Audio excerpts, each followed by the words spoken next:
Number 10. The Nabataeans of Petra, the desert masters who faded into stone. In 1812, Swiss explorer Johann Ludwig Burckhardt moved through the deserts of the Middle East disguised as an Arab traveller. He had heard rumours of a forgotten city hidden in the mountains of southern Jordan, a place known to local people but almost absent from European memory.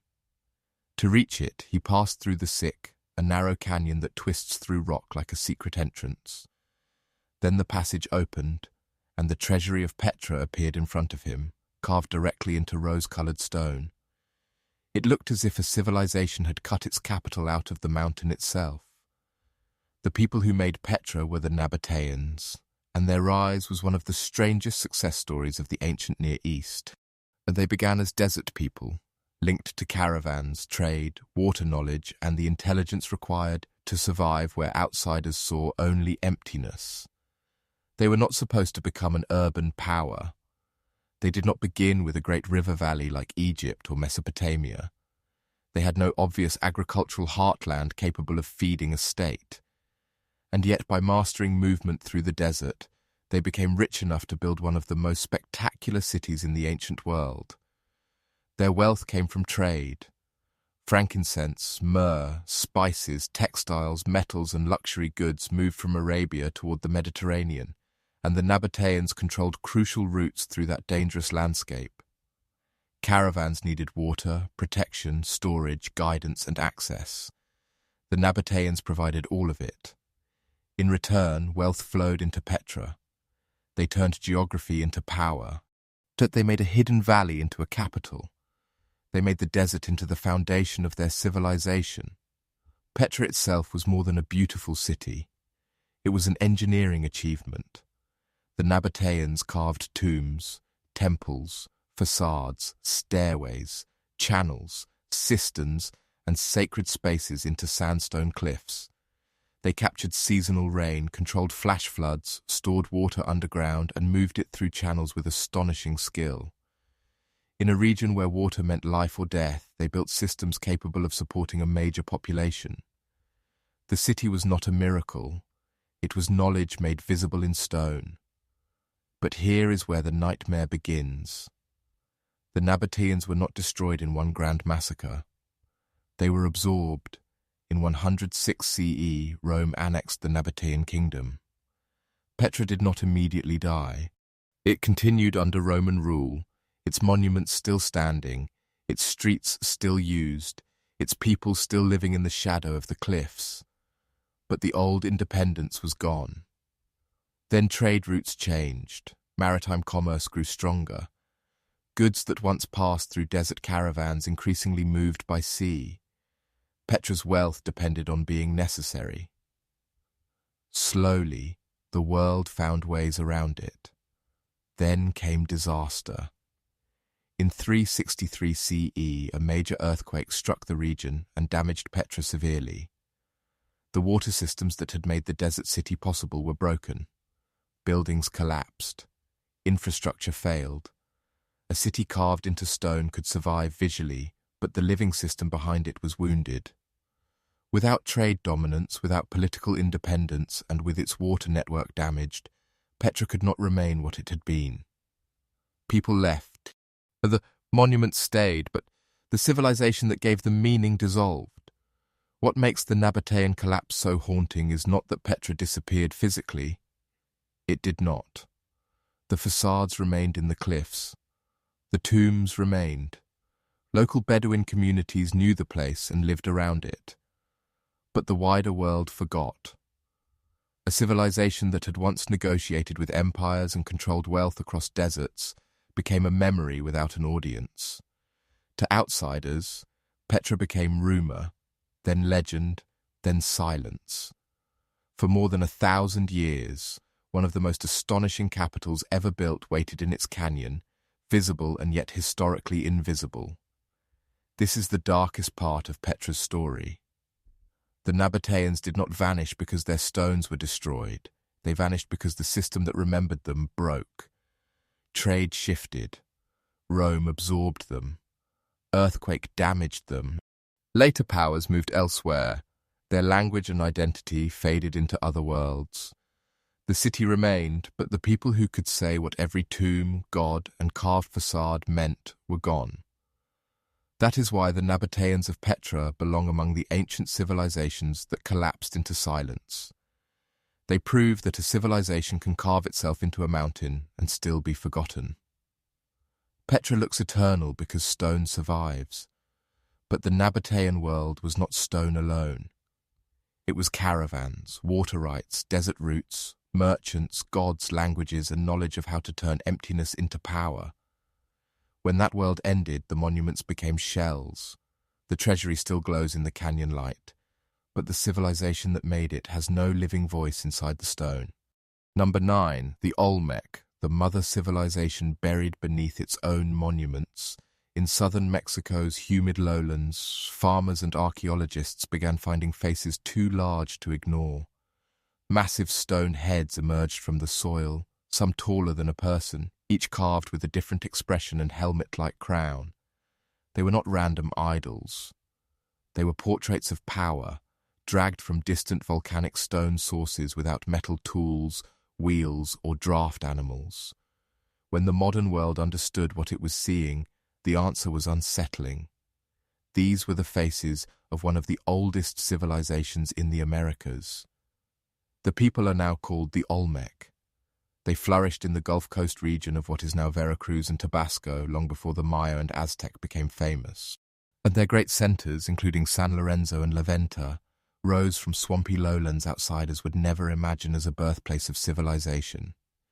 Yet the Olmec turned that landscape into a sacred and political world of platforms, plazas, drainage works, carved thrones, jade objects, altars, colossal heads, and strange beings that seemed to combine human, jaguar, serpent, and supernatural power. Their influence reached far beyond their own cities. Later Mesoamerican civilizations inherited or transformed ideas that appear first or early in the Olmec world: sacred kingship, ritual ball games, monumental sculpture, complex iconography, blood sacrifice, and gods that echoed for centuries. This is why the Olmec are often called a mother civilization. They did not merely build jungle centers, and they helped create the symbolic language later civilizations used for power, religion, and the cosmos. But here is where the nightmare begins. Around 900 BCE, San Lorenzo declined, and its monuments were not simply left to rot. Many were damaged, defaced, buried, or moved. Colossal heads and stone thrones, the objects that displayed authority, were treated with violence or ritual closure. Centuries later, La Venta suffered a similar fate. Its ceremonial center was abandoned, monuments were mutilated, sacred spaces were left behind. The civilization that had shaped Mesoamerica's foundations did not fade gently into old age. Its symbols were attacked. That is what makes the Olmec collapse so disturbing. When rivers shift or crops fail, ruins usually decay by neglect. But at Olmec sites, the damage appears deliberate. Faces were broken. Thrones were altered. The monuments were buried carefully, almost as if the stones themselves had to be removed from human sight. Whoever did this understood what those objects meant. They were not destroying architecture at random. They were targeting memory, authority, and rulers who had claimed sacred power. The reason remains uncertain. It may have been revolt, elite competition, invasion, religious change, environmental stress, or a political system turning against itself. Perhaps people rose against rulers whose divine authority had failed. Perhaps rival powers captured the centers and ritually killed their monuments. Perhaps the buried heads were not hatred, but a ceremony ending an old order. The evidence refuses to settle. We can see the broken faces, but not the hands that broke them. The silence is even deeper because the Olmec voice is almost lost. The early writing or symbolic recording may have existed in their world, but no full script survives that we can read with confidence. We do not know the names of their kings. We do not know what they called themselves. We do not know the prayers before the altars, or the meanings of the were-jaguar faces carved into stone. The Olmec left monuments large enough to outlive empires, but not a voice clear enough to explain them. And yet, their destruction did not erase them completely. The Olmec disappeared as a civilization, but their ideas kept moving. Later cultures inherited pieces of their sacred vocabulary. Mesoamerica continued to play the ball game, build ceremonial centers, and imagine power through animal-human forms. The faces were buried, but the pattern survived. A civilization can be silenced and still shape the future. That is why the Olmec belong among the ancient civilizations that collapsed into silence. They were not a primitive beginning waiting for greater peoples to arrive. They were the source of a world. They carved rulers into stone, dragged mountains into swampy lowlands, and created symbols that outlived their cities. But when their final crisis came, someone tried to erase the faces of power from the earth itself. The heads slept under jungle and soil for millennia, staring upward in darkness, while the civilization that carved them became nameless. The Olmec left no clear history. They left us buried faces, and the terrifying suggestion that someone wanted those faces never to be seen again. Number 8. The Indus Valley Civilization, the urban world that left no readable voice. In the 1920s, archaeologists digging in the plains of South Asia uncovered something that forced the ancient world to expand. Beneath low mounds in what are now Pakistan and northwest India lay cities that had been buried for thousands of years, Harappa, Mohenjo-daro, and eventually hundreds of related sites spread across a vast region. The discovery was shocking because no one had expected an urban civilization of that scale to be hiding there. Egypt had its pyramids, Mesopotamia had its tablets, but the Indus Valley had been almost invisible, buried beneath earth, later settlement, and silence. At its height, the Indus Valley Civilization was one of the largest urban systems of the ancient world. Its cities were carefully planned, with brick streets, drainage systems, wells, workshops, platforms, and neighborhoods arranged with startling order. Mohenjo-daro was not a random settlement that grew without design. It was a city built with intention. Houses had access to water. Drains carried waste away. Standardized bricks and weights suggest coordination across enormous distances. Trade connected the Indus world to Mesopotamia, the Persian Gulf, deserts, rivers, and coastal routes. This was not a minor culture on the edge of civilization. It was civilization on a scale large enough to rival the most famous worlds of antiquity. But here is where the silence begins. The Indus people wrote, or at least marked objects with a system of signs, but their script remains undeciphered. Thousands of seals, tablets, pottery marks, and short inscriptions survive, often showing animals, symbols, and sequences of signs. Yet not one sentence can be read with certainty. We do not know what language they spoke. We do not know the names of their rulers, if they had rulers. We do not know the names of their cities, their gods, their laws, their rituals, or their stories. The objects are there. The signs are there. The voice is not. This makes the Indus world different from many other ancient civilizations. Egypt tells us the names of pharaohs. Mesopotamia gives us kings, contracts, hymns, laments, and letters. The Hittites left archives. The Maya carved dynasties into stone. But the Indus Valley stands before us like a locked archive. It left behind cities large enough to prove organization, but no readable explanation of how that organization worked. There are no obvious royal palaces towering over the city, no giant tombs full of treasure, no carved battle scenes glorifying conquest, no long inscriptions boasting of kings. Power existed, but it hid itself from us. Then, around 1900 BCE, the urban system began to break apart. The great cities declined. Standardized weights and measures became less common. Long-distance trade weakened. Populations shifted away from some major centers. Mohenjo-daro and Harappa lost the density and order that had made them great. The collapse was not a single night of fire. It was quieter and more unsettling. The civilization dissolved. Its people moved, adapted, changed settlement patterns, and continued living in new forms. But the great urban world of the Indus faded. The causes remained debated. Shifting rivers may have disrupted agriculture and trade. Monsoon patterns may have weakened. Flooding, drought, salinity, disease, and economic change may all have contributed. Cities built around water and trade can survive many shocks, but if the landscape itself changes, the entire structure weakens.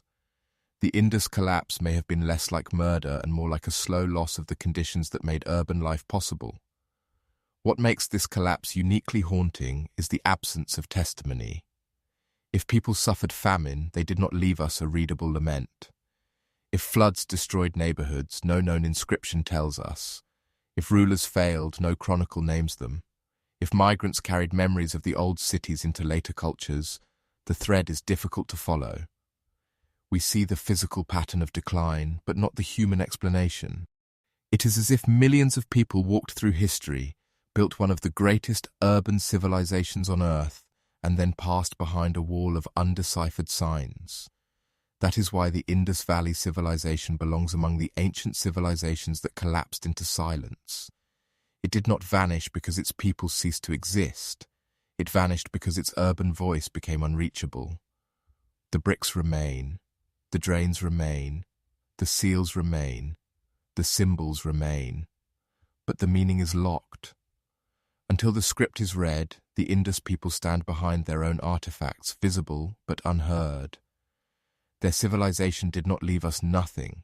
It left us almost everything except the one thing we need most, its own words. Number 7. The Mycenaeans, the palace world that burned before Greece remembered it, long before classical Athens, long before philosophers, theatres and marble temples. Greece was ruled by a harder and darker world. The Mycenaeans built fortresses on hilltops, surrounded by walls so massive that later Greeks believed giants must have raised them. Their palaces controlled land, grain, bronze, chariots, ships, workers, priests, warriors, and trade across the Aegean. They wrote on clay tablets in a script called Linear B, recording taxes, offerings, weapons, livestock, and palace administration. They were not myth. They were the Bronze Age power behind the memory of heroes, kings, and the world that later became the background of the Trojan War. The rediscovery of Mycenaean civilization felt almost like archaeology, proving legend had a shadow. At Mycenae, Tiryns, Pylos, Thebes, and other centers, excavators found palace ruins, shaft graves, gold masks, weapons, frescoes, storage rooms, throne spaces, and archives. These were not the simple villages of early Greece. They were organized kingdoms connected to Egypt, the Hittites, Cyprus, the Levant, and the wider Mediterranean. Their rulers could command labor, build roads, fortify citadels, and send goods across the sea. In their own age, the Mycenaeans were one of the major powers of the late Bronze Age world. But here is where the nightmare begins. Around the end of the 13th and beginning of the 12th century BCE, the palace centers began to burn. Pylos was destroyed, Mycenae was damaged, Tiryns suffered destruction, Thebes fell, smaller centers collapsed or were abandoned. But the fires were so intense at Pylos that they accidentally baked the clay tablets in its archive, preserving records that were never meant to last. The last words of the palace survived because the palace died in fire. Those tablets are among the most haunting documents from the ancient world. They do not tell a dramatic story in poetry. They record bureaucracy under pressure. At Pylos, officials were organizing rowers, watchers, and coastal defenses. They were preparing for danger from the sea. They were counting men, assigning duties, moving resources, trying to hold the system together. The writing is cold, practical, administrative, and then it stops. Whatever came next was not recorded by survivors. The enemy, crisis, or collapse arrived before the palace could explain itself. The cause of the Mycenaean collapse remains debated because it was not one simple disaster. Earthquakes may have damaged some sites. drought and famine may have weakened the system. Trade routes across the eastern Mediterranean were breaking down. Internal rebellions, palace rivalries, migration, raiding, and the mysterious movements of the so-called Sea Peoples all formed part of a wider Bronze Age crisis. The Hittite Empire fell. Ugarit was destroyed. Cities across the Levant burned. Egypt survived but was shaken. The Mycenaeans were not alone. They were part of an entire international world coming apart. What makes their collapse so disturbing is how much disappeared with the palaces. Linear B-writing vanished from Greece. Administrative systems ended. Long-distance trade shrank. Craft specialization declined. Population fell in many regions. Palaces that had coordinated entire territories became ruins. But for centuries after, Greece entered a poorer, less connected age, often called the Greek Dark Age. The people did not vanish completely, but the palace civilization did. Its writing was forgotten so thoroughly that later Greeks had no memory that their ancestors had once used it. And yet, something survived in another form: story. The later Greeks remembered a heroic age of powerful kings, great walls, sea voyages, wars, and doomed palaces. The Iliad and the Odyssey did not preserve Mycenaean history exactly, but they carried echoes of a vanished Bronze Age world through centuries of oral tradition. By the time those songs were written down, the Mycenaean palaces had been dead for hundreds of years. The Greeks remembered them not as administrators writing ration lists, but as heroes standing before Troy. Bureaucracy became epic. Collapse became legend. That is why the Mycenaeans belong among the ancient civilizations that collapsed into silence. They left behind citadels, tombs, weapons, gold, and tablets, but their own world ended before it could narrate its fall. The final archives show preparation, not explanation. They tell us that danger was coming, not who finally broke the gates. Their script was lost, their palaces burned, their political system vanished. And when Greece finally learned to write again centuries later, it remembered the Mycenaeans as half-mythic ancestors. The civilization behind the heroes had become a ghost, preserved by fire and then swallowed by song. Number 6. The Hittites, the empire that vanished while still writing in central Anatolia, in the rocky highlands of what is now Turkey. Travelers once passed strange ruins without knowing they were looking at the capital of a lost empire. Massive walls stood on the hills. Stone gates were carved with lions, sphinxes, and warrior gods. Inscriptions covered monuments in scripts no one could read. For centuries, the Hittites were barely more than a name mentioned in fragments of ancient texts, a people treated as minor because their own world had vanished from memory. Then archaeology uncovered Hattusa, and the truth became impossible to ignore. The Hittites had not been minor. They had been one of the great powers of the Bronze Age. At their height, the Hittites ruled an empire stretching across much of Anatolia and into northern Syria.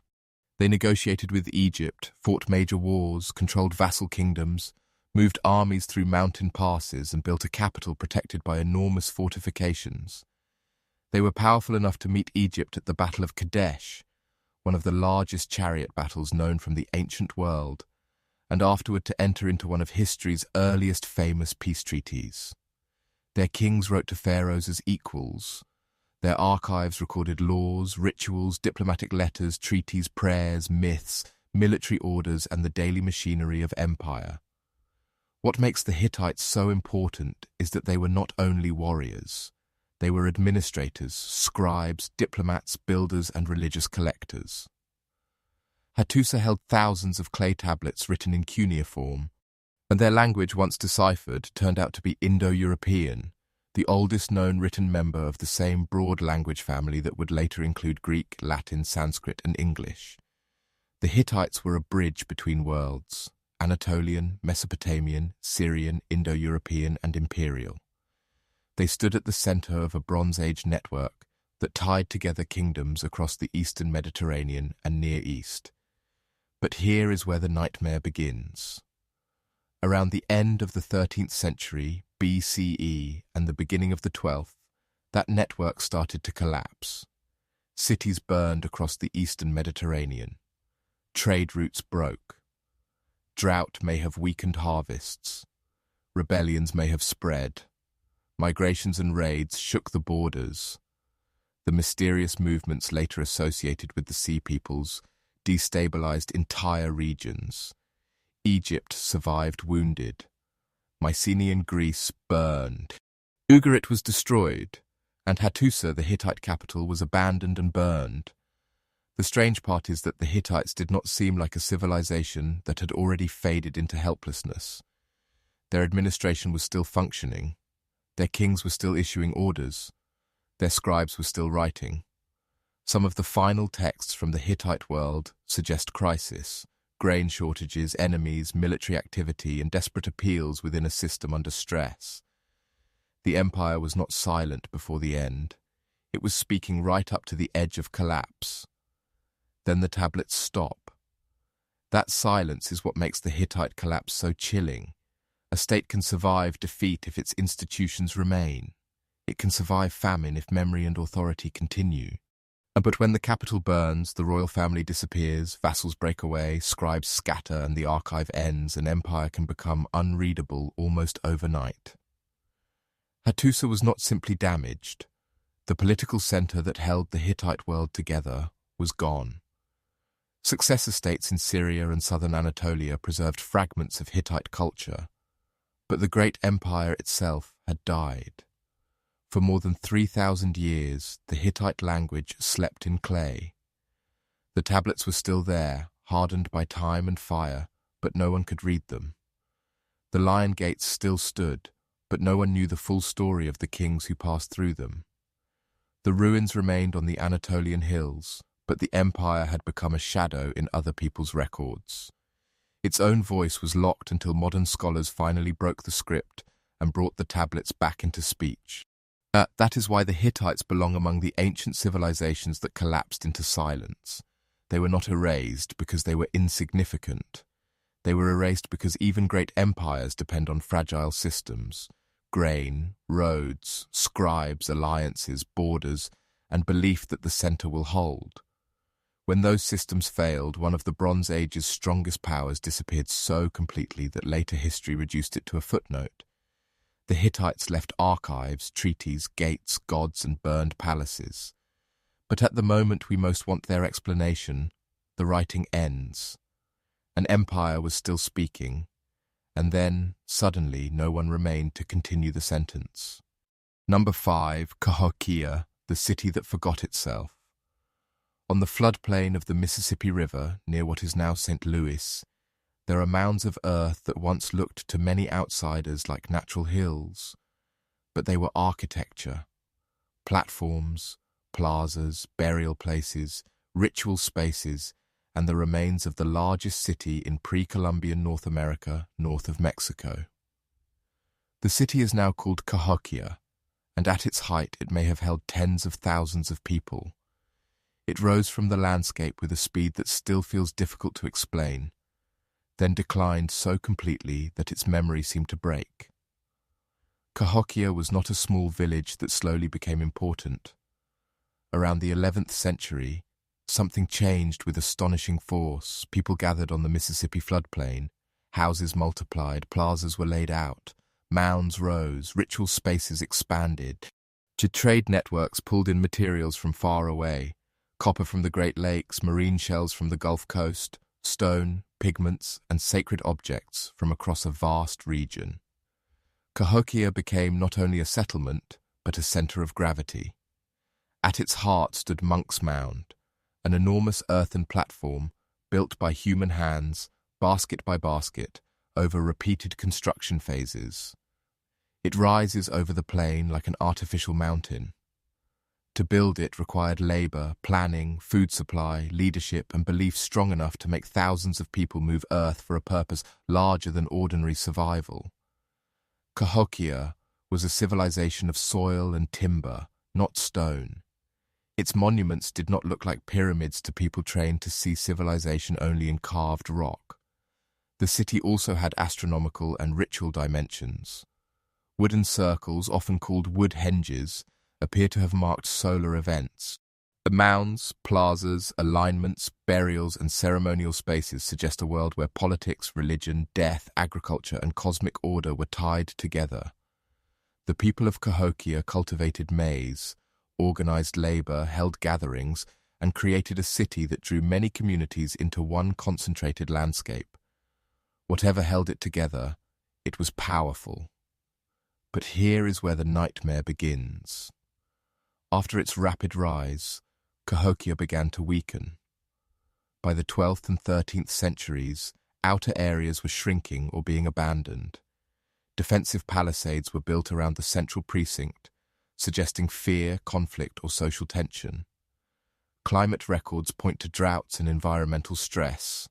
Flooding, erosion, deforestation, overhunting, crop pressure, disease, political instability, and internal violence may all have contributed. A city that gathered people into one place also gathered risks. Some discoveries at Cahokia are deeply unsettling. Burials at places like Mound 72 reveal ritual death, social hierarchy, and violence on a scale that still troubles interpretation. These were not random graves. They suggest a society where power could demand bodies, where ceremony and death were close together, and where the city's sacred order may have carried a heavy human cost. If Cahokia was held together by religious authority or elite control, then its collapse may have been more than environmental. By around 1350 CE, the city was largely empty. The mounds remained, but the urban system ended. People did not vanish from North America, and descendants of Mississippian worlds continued in many forms. But Cahokia itself stopped being a city. The great gathering place dissolved into smaller communities, different political orders, and a memory that did not preserve the site in a simple way. When later settlers encountered the mounds, many refused to believe native peoples could have built them. False myths of a vanished mound builder race replaced the obvious truth. Indigenous societies had created one of the continent's greatest urban achievements. What makes Cahokia so haunting is the break in memory around it.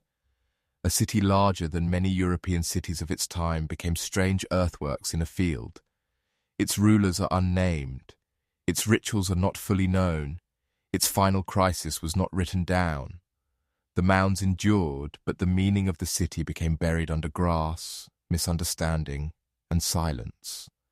Cahokia left no readable chronicle saying why people gathered, why they built, why they feared, or why they walked away. But that is why Cahokia belongs among the ancient civilizations that collapsed into silence.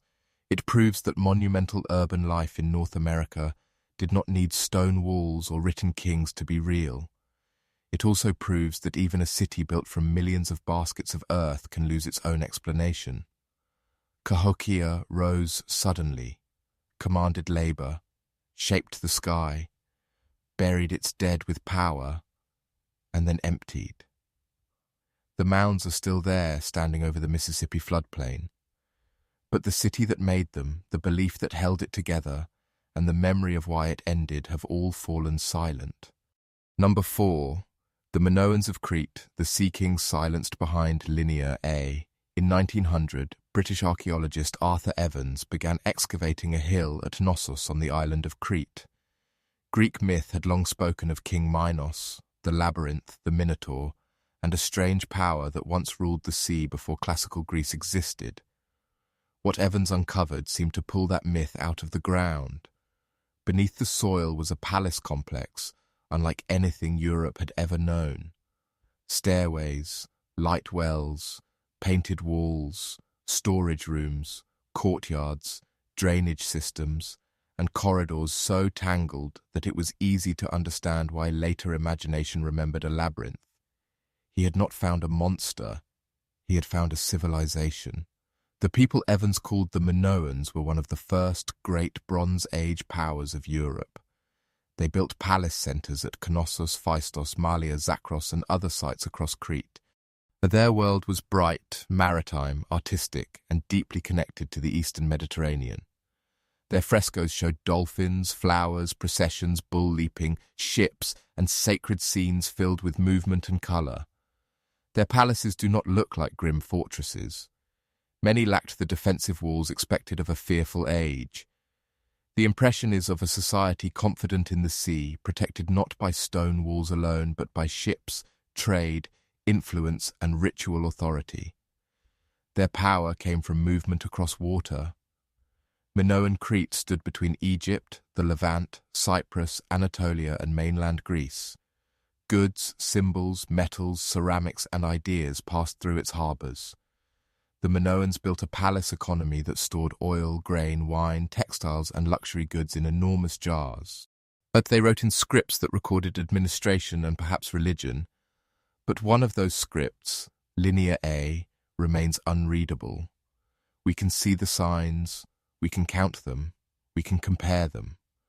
But the language behind them has not given up its voice. But here is where the nightmare begins. Around the middle of the second millennium BCE, the volcanic island of Thera, now Santorini, exploded in one of the most violent eruptions of the ancient world. The Minoan town of Akrotiri on Thera was buried under ash, preserving houses, frescoes, pottery, and streets like a frozen fragment of the Bronze Age. The eruption sent ash into the sky and may have generated tsunamis that struck Aegean coasts and harbours. The sea, which had helped make Minoan Crete powerful, suddenly became a carrier of destruction. The eruption did not end Minoan civilization immediately, and that is what makes the story more disturbing. Crete survived. The palaces continued for a time, people kept writing, trading, building, and performing rituals. But the shock may have weakened the system. Fleets, coastal settlements, agricultural land, trade routes, and religious confidence could all have been damaged. A civilization can survive a disaster and still be changed by it in ways that make the next blow fatal. That next blow came from across the sea. Around 1450 BCE, many of the Minoan palace centres were destroyed or burned. Phaistos, Malia, Zakros, and other sites were damaged. Knossos survived longer, but something had changed. In later levels at Knossos, the script was no longer Linear A. It was Linear B, the writing system of Mycenaean Greeks from the mainland. The palace still functioned, but the voice inside it had changed. The Minoan world had not simply collapsed. It had been overtaken, absorbed, and replaced by a culture that inherited parts of it while silencing its original language. This is the darkest part of the Minoan collapse. Their art survived. Their palaces survived in ruins. Their symbols survived. Their myths may have survived, twisted into stories of Minos, the labyrinth, and the beast at the centre. But their own words remain locked. Linear A has never been deciphered. We do not know what the Minoans called themselves. We do not know the names of their rulers, if they had rulers in the way later states did. We do not know what they wrote about the eruption, the fires, the invaders, or the gods they served. Their history is present in objects and absent in speech.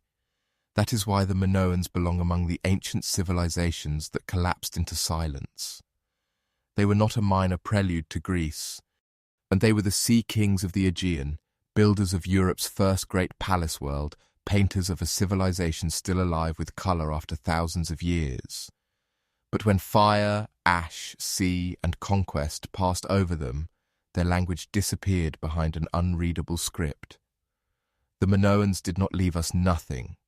They left us palaces, frescoes, seals, tablets, and myths, but at the centre of their labyrinth, where their own voice should be, there is only silence.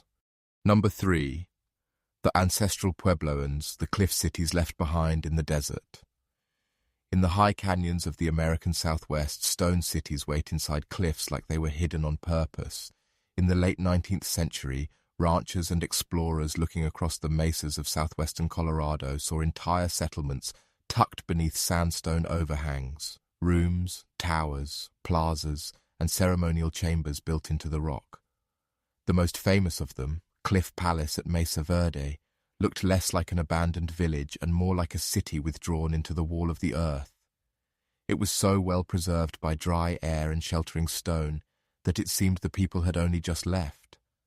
The builders were the Ancestral Puebloans, once often called the Anasazi, though that older term is now avoided by many because the people themselves have living descendants among modern Pueblo communities. Their world stretched across the Four Corners region, through present-day Colorado, New Mexico, Utah, and Arizona. For centuries they built villages, great houses, roads, kivas, towers, reservoirs, fields, and ceremonial landscapes in some of the most difficult country in North America. They were not wandering shadows in the desert. They were farmers, architects, astronomers, traders, and ritual builders. At Chaco Canyon, their achievement reached a scale that still feels impossible in such a dry place. Great houses like Pueblo Bonito contained hundreds of rooms, multi-story masonry, planned layouts, and solar-lunar alignments. Roads ran outward across the desert in straight lines. Goods moved across long distances. Shells, turquoise, macaws, copper bells, and rare goods connected the canyon to worlds far beyond its walls. Chaco was not just a settlement. It was a center of power, pilgrimage, ceremony, and coordination. The desert had become a sacred system. But here is where the nightmare begins. The Southwest is a land where water is destiny, and in the late 13th century, drought struck with devastating force. Tree rings show a severe dry period beginning in the 1270s. Maize fields failed, springs weakened, stored food became precious. Communities that had survived earlier droughts now faced population pressure, exhausted land, political tension, and fear. The cliff dwellings of Mesa Verde were not built in open comfort. They were built in defensive positions, tucked under overhangs reachable by narrow paths and ladders. Something about the final centuries made people seek protection. The evidence from the last period is unsettling. Some sites show violence. Some rooms were abandoned with possessions still inside. Some communities seem to have pulled inward, building in more difficult and guarded places. Drought alone may not explain everything. Hunger can become conflict, authority can fail, alliances can break. A society under environmental stress can begin to fear itself as much as the sky. The Ancestral Puebloans were not simply running out of water, they were living through an order coming apart. Then, within a few generations, the great centers were left behind. Chaco's influence faded, Mesa Verde's cliff dwellings emptied. People moved south and east toward the Rio Grande, Hopi Mesas, Zuni region, and other areas where descendants continued Pueblo life. This is important. The people did not vanish. The descendants of the Ancestral Puebloans are alive today, carrying traditions, languages, ceremonies, and memories. What collapsed was the old settlement system, the old centers and canyon world that had organized life for centuries. That makes the silence different from simple disappearance. The cliff cities were not forgotten by everyone, but their full meaning became inaccessible to outsiders. When archaeologists entered them, they saw rooms, pottery, tools, and walls, but not the final human decisions that emptied them. Why did families leave so quickly? Which leaders lost authority? Which ceremonies failed? Which conflicts forced people into cliffs? The stones show abandonment, but not the full voice of the people walking away. That is why the Ancestral Puebloans belong among the ancient civilizations that collapsed into silence. They left behind some of the most dramatic architecture in North America. Cliff palaces suspended above canyon floors, great houses aligned to the heavens, roads across desert emptiness, and ceremonial rooms sunk into earth. But the old world that built them ended. The people survived in new forms, but the canyon cities became shells of a past that could no longer explain itself to strangers. In Mesa Verde, the rooms still sit under the stone overhangs, protected from rain and sun like a paused breath. The walls remain. The final reason for leaving them remains in shadow. Number 2. The classic Maya, the kingdoms that went silent under the jungle. In 1839, American explorer John Lloyd Stevens and artist Frederick Catherwood pushed through the rainforests of Central America, following rumors of stone ruins hidden beneath the trees. What they found at Copan changed the way the world understood the Americas. There were stairways, plazas, temples, carved monuments, and stone rulers covered in hieroglyphs. Over the following decades, more cities emerged from the jungle: Tikal, Palenque, Calakmul, Caracol, Yaxchilan, and dozens more. The forest had not hidden a few abandoned shrines. It had swallowed a civilization of kings. The classic Maya world was one of the most sophisticated civilizations in human history. Between roughly 250 and 900 CE, Maya city-states rose across southern Mexico, Guatemala, Belize, and Honduras.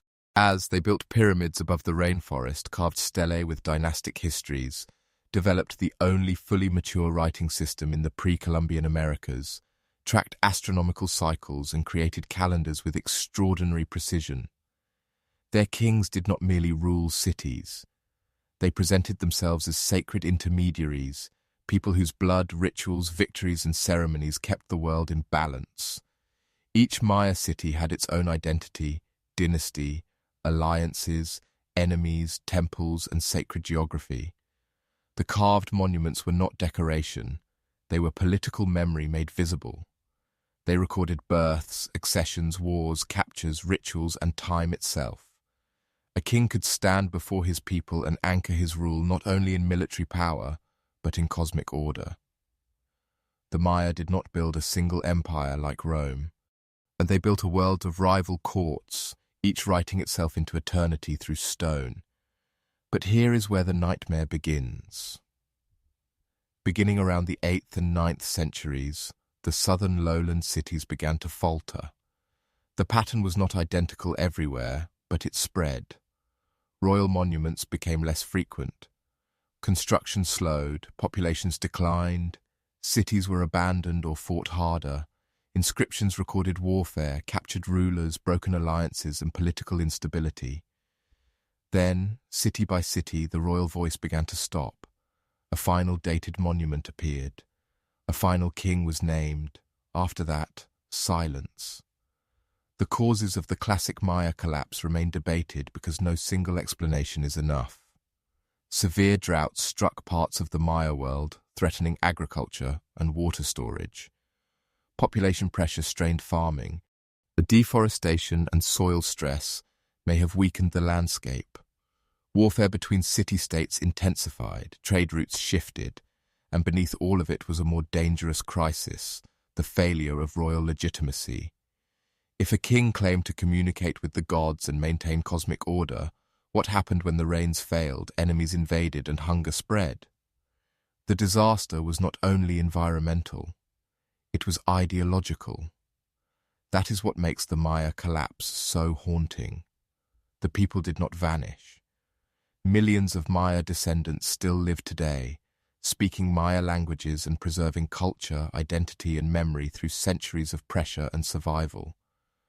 What collapsed was the classic Maya political world. The divine kings, the stelae, the courtly inscriptions, the southern lowland capitals, and the system that made those cities meaningful. The people remained, but the royal structure broke. But for archaeologists, the silence at the end of the inscriptions is one of the darkest clues. The Maya could write names, dates, battles, rituals, and dynasties. But when the system fell, it left no final explanation. No king carved, "This is why our city ended." No monument describes the last day of Tikal or Copan as a complete story. The script that had spoken for centuries simply stops speaking at the moment we most want an answer. Then the jungle took over. Roots wrapped stones, temples became green hills, plazas filled with trees, carved rulers stood in silence while rain, moss, and vines covered their faces. By the time outsiders rediscovered the ruins, many courtly names and histories had become unreachable. The cities were still there, but the courtly world that built them was gone. That is why the classic Maya belong among the ancient civilizations that collapsed into silence. But their collapse was not the end of the Maya people. It was the end of a royal universe that had written itself into stone and then lost the power to continue. The jungle did not erase everything. It preserved the ruins like a sealed archive. The kings remained on their monuments, dressed in sacred power, naming victories and rituals that no living court remembered. A civilization survived in its descendants, but its old capitals became ghosts under the trees.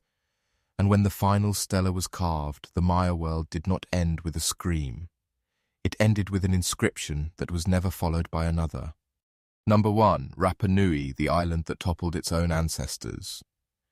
In 1722, Dutch explorer Jacob Roggeveen reached a tiny island in the middle of the South Pacific on Easter Sunday. It was one of the most isolated inhabited places on Earth, thousands of kilometers from the nearest major landmass. But what his crew saw along the coast seemed impossible. Huge stone figures stood on platforms, their backs to the ocean, their long faces turned inland as if watching the island itself. Some were taller than houses, and nearly 1,000 would eventually be counted.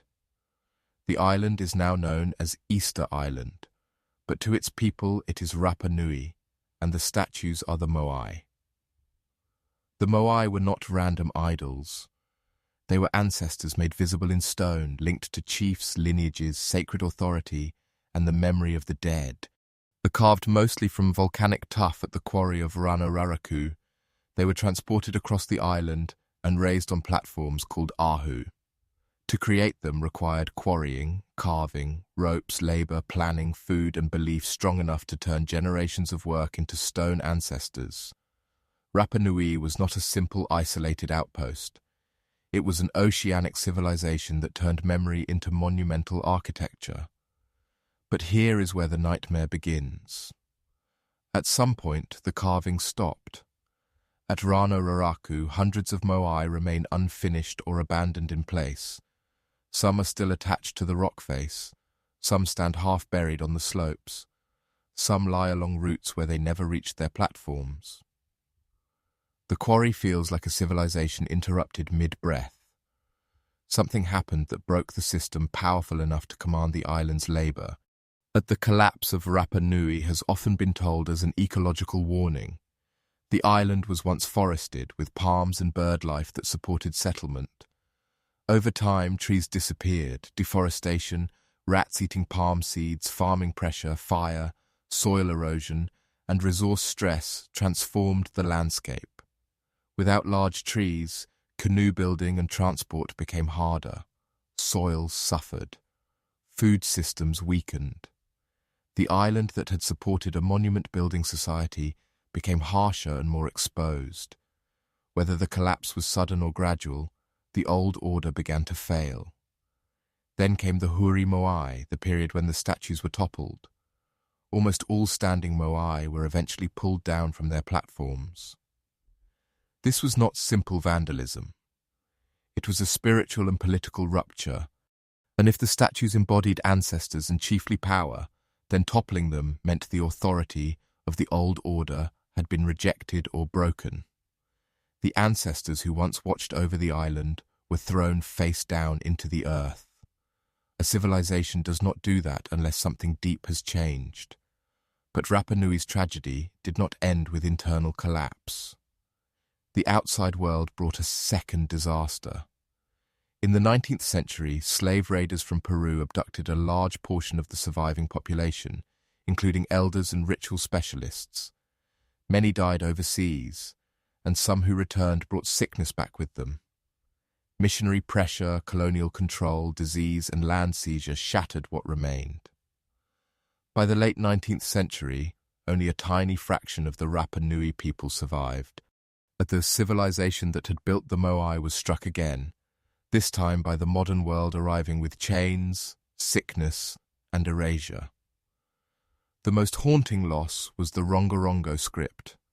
Rapa Nui preserved a mysterious system of signs carved on wooden tablets, but after the population collapse and the loss of knowledge keepers, no one could read it with certainty.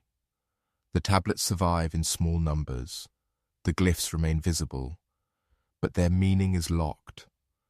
Whatever histories, chants, genealogies, rituals, or sacred knowledge they carried can no longer speak clearly. Rapa Nui left behind both statues and writing, and still its inner world fell silent. That is why Rapa Nui belongs at number 1 among the ancient civilizations that collapsed into silence. The island did not leave us empty ground. It left us some of the most recognizable monuments on Earth. But the names, ceremonies, and sacred logic behind them were broken by ecological strain, upheaval, violence, disease, and loss. The descendants of Rapa Nui survive today, but the old world of the Moai carvers can only be approached through fragments. The statues still stand where they have been restored, facing inland with solemn stone eyes. But they no longer watch over the same world that carved them. The forests are gone. The quarry is frozen in unfinished labor. The script is unreadable. The ancestors were toppled, then raised again for a world that cannot fully remember them. Rapa Nui is the final warning of this list.